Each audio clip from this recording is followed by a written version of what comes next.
ആന എഴുന്നള്ളിപ്പുമായി ബന്ധപ്പെട്ട വിഷയത്തിൽ ആവശ്യമെങ്കിൽ നിയമനിർമ്മാണം നടത്തുമെന്ന് മന്ത്രി എ.കെ. ശശീന്ദ്രൻ.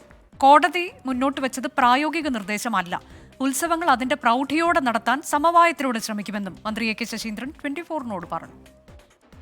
പ്രായോഗികമായ ഒരു നിർദ്ദേശമായിരുന്നില്ല കോടതി മുന്നോട്ട് വെച്ചത്. അപ്പോൾ നമുക്കെന്തേ വഴിയുള്ളൂ? ജനങ്ങൾക്ക് സമരം ചെയ്യാം കോടതിക്ക് മുമ്പിൽ. ഗവൺമെൻറ്റിന് കോടതിക്ക് മുമ്പിൽ സമരം ചെയ്യാൻ പറ്റില്ല. നിയമത്തിൻ്റെ വഴിയാണ് സ്വീകരിക്കേണ്ടത്. അപ്പോൾ ഗവൺമെൻറ് ആവശ്യമാണെങ്കിൽ ഒരു നിയമനിർമ്മാണം നടത്താനും ആലോചിക്കുകയാണ്.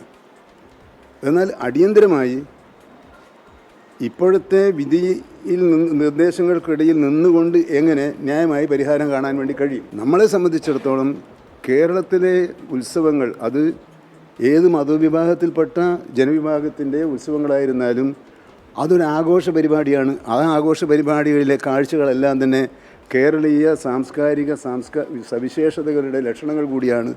അവയെ സംരക്ഷിക്കുന്ന വിധത്തിലായിരിക്കണം കേരളത്തിൽ ഉത്സവങ്ങൾ നടക്കേണ്ടത്.